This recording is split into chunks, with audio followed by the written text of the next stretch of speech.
बौद्ध धर्मगुरु दलाई लामा इस महीने लद्दाख यात्रा पर जा रहे हैं। रिपोर्ट्स के मुताबिक दलाई लामा करीब 1 महीने तक एक गांव में रुकने वाले हैं। ये एक खास गांव है जिसका नाम चोगलाम सार है।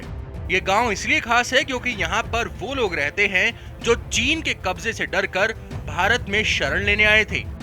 साथ ही एलएसी से कुछ ही किलोमीटर दूर भी है।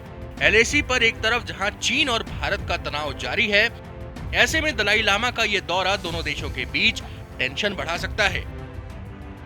आखिरी बार साल 2018 में दलाई लामा लद्दाख के दौरे पर थे। अब 4 साल बाद वो लद्दाख जा रहे हैं। हालांकि भारत में इसे लेकर कोई प्रतिक्रिया आने के चांस कम है, लेकिन चीन की निगाहें इस तरफ जरूर जाएंगी। इसके कई कारण हैं। कारण जैसे कि चीन दलाई लामा को अलगाववादी नेता मानता है, जैसे कि चीन दलाई लामा से बेहद चिढ़ता है, वगैरह वगैरह। हम इस वीडियो में आपको चीन और दलाई लामा के रिश्तों के बारे में बताने जा रहे हैं। साथ ही ये भी बताएंगे कि चीन आखिर दलाई लामा से इतना घार क्यों खाता है। सबसे पहले आप ये जानिए कि दलाई लामा है कौन। तिब्बती मान्यताओं के मुताबिक दलाई लामा एक अवलोकितेश्वर है, यानी कि जिसे तिब्बत में शेनरेजिंग कहा जाता है। दलाई लामा को बोधिसत्व यानी बौद्ध धर्म का संरक्षक भी माना जाता है।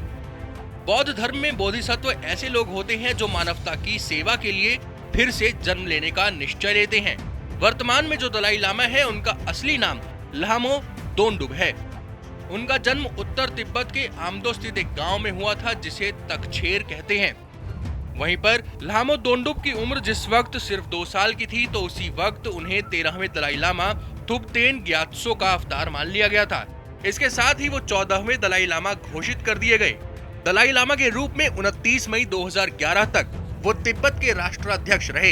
इस दिन उन्होंने अपनी सारी शक्तियां तिब्बत की सरकार को दे दी थी और आज वो सिर्फ तिब्बती धर्मगुरु हैं।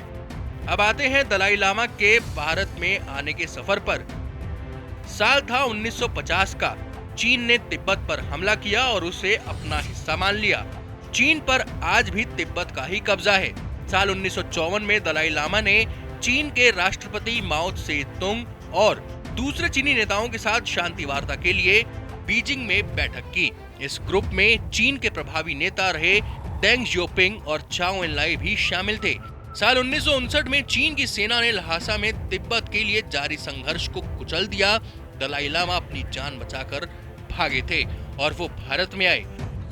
मार्च 1959 में दलाई लामा चीनी सेना से बचकर भारत में दाखिल हुए। वो सबसे पहले अरुणाचल के तवांग और फिर 18 अप्रैल को असम के तेजपुर पहुंचे। यहाँ से तिब्बत को लेकर भारत और चीन के बीच तनाव की शुरुआत हुई। भारत की तरफ से एक चिट्ठी भेजी गई थी जिसमें चीन को तिब्बत के मुद्दे पर हस्तक्षेप का प्रस्ताव दिया था। यहीं से चीन को लगने लगा था कि तिब्बत में उसके शासन के लिए भारत सबसे बड़ा खतरा है।